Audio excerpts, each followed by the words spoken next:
If you are searching for the most extreme alien environment on planet Earth, you must travel to the Danakil Depression in northern Ethiopia. Imagine standing in a place where the ground beneath your feet is physically ripping apart. You look down, and the earth is not made of brown dirt or green grass. The ground is glowing with bright neon yellow and toxic bright green colors. Thick white smoke billows out of deep cracks in the sharp black volcanic rock. The water boiling in the small shallow pools is actually highly toxic, burning sulfuric acid. You look up at the sky. There are no gray clouds, there are no flying birds. There is only a blinding, massive, bright yellow sun beating down on a flat, endless desert of white salt. You look at a glass thermometer, and the red liquid climbs to an impossible number. 50 degrees Celsius, 122 degrees Fahrenheit, and it stays at this terrifying, boiling temperature for almost the entire year. Welcome to the Horn of Africa. Welcome to the Afar Triangle. This massive, sunken desert sits more than 100 meters below the level of the blue ocean. It is a terrifying geological collision zone where three massive tectonic plates are pulling away from each other, tearing the crust of the earth open and allowing the boiling red magma from the core of the planet to rise to the surface. For scientists, this harsh desert is a fascinating laboratory. But for a deeply resilient group of indigenous people, this toxic, burning wasteland is their permanent home. They are the Afar people. To understand how human beings survive in the hottest place on Earth, you must completely erase your understanding of modern comfort. There are no tall concrete apartment buildings here. There are no cold air conditioners. There are no silver refrigerators pumping out cold water.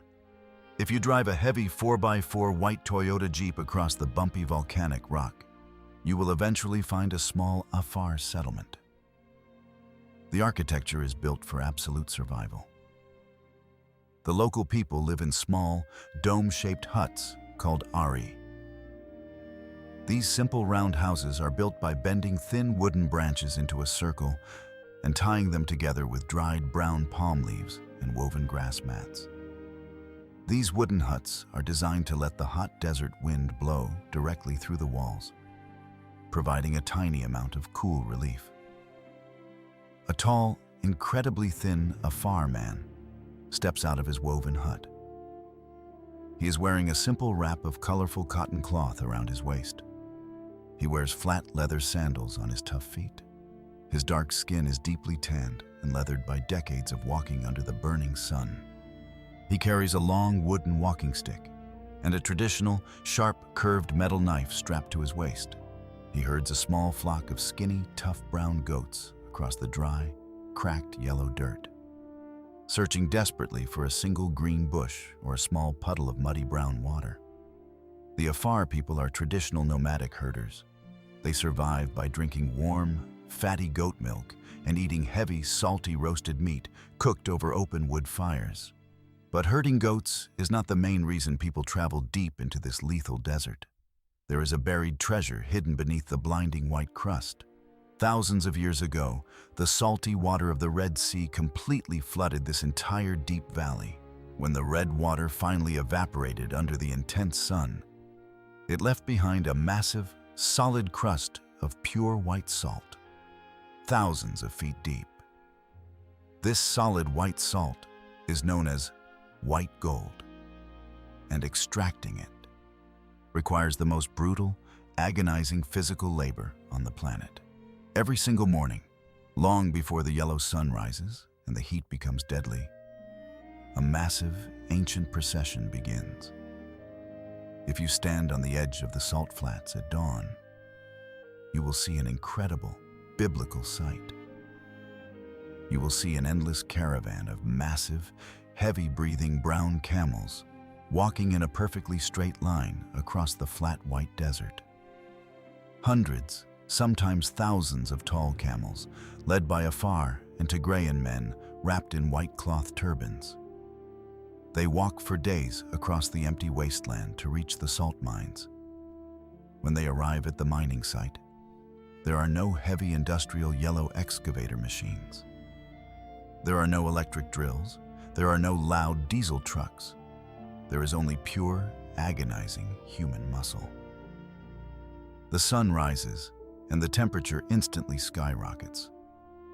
There is absolutely zero shade on the flat white salt pan. The blinding white reflection of the sun on the solid salt burns the men's eyes and scorches their dark skin. A strong, sweating salt miner raises a heavy, rusted iron axe high into the hot air. He brings the heavy metal blade crashing down into the solid white crust. He hits the hard salt again and again and again. He uses a long, heavy wooden pole as a lever, pushing it deep into the cracks to break a massive, solid slab of white salt away from the earth. Then, using sharp iron knives, the miners quickly chop the massive white slab into perfectly uniform rectangular salt blocks called a mole. Each block is roughly the size of a large, heavy book. The physical toll of this job is horrific. The miners' hands are heavily calloused, bleeding, and covered in deep white scars. The blowing salt dust enters their lungs, causing them to cough violently. They sweat heavily, losing massive amounts of water from their bodies. They drink warm, cloudy water from dirty plastic bottles just to stay alive in the baking heat. Once the rectangular white blocks are carved, the miners carefully stack them. They use heavy rope to tie dozens of heavy salt blocks directly onto the humps of the waiting brown camels. A fully loaded camel can carry over 200 pounds of solid salt. Then, the exhausted men and the heavily loaded animals begin the long, agonizing walk back across the blazing desert. They walk for many days, heading toward the bustling green market towns in the Ethiopian highlands, where they will sell the hard white salt to merchants for a tiny amount of paper money. This ancient salt trade has continued exactly like this, completely unchanged for centuries. But the salt flats are not the only terrifying feature of the Danakil Depression. If you travel further south across the black volcanic ash, you will reach a mountain that literally breathes fire. It is the Erta al volcano, the smoking mountain. To reach the top, you must hike for hours in the pitch-black night. You climb over sharp, jagged, razor-like black basalt rocks. You wear a thick paper mask to protect your throat from the toxic, choking yellow sulfur gas blowing down from the summit. When you finally reach the edge of the crater and look down, you witness the raw, terrifying power of the Earth's core. You are staring directly into a massive, bubbling, boiling lake of bright red liquid lava. The intense heat hitting your face feels like an open oven door. The thick red magma violently explodes, shooting massive fountains of glowing orange fire high into the dark black sky. The black crust on top of the lava cracks and tears apart, revealing glowing red veins of liquid fire beneath. It is beautiful, mesmerizing, and absolutely deadly. In recent years, this terrifying landscape has become a magnet for adventure tourism. Wealthy foreign tourists pay thousands of dollars to join heavily guarded military convoys. They ride in comfortable, air-conditioned, white Toyota Land Cruisers. They wear expensive hiking boots, polarized black sunglasses, and modern digital cameras around their necks. They step out of their comfortable cars to take amazing digital photographs of the glowing red lava, the neon yellow sulfur springs, and the exhausted, sweating salt miners. It is a deeply jarring, uncomfortable contrast. The tourists see the Danakil Depression as a thrilling, alien adventure on another planet. But for the Afar men striking the hard salt with heavy iron axes, this is not an adventure.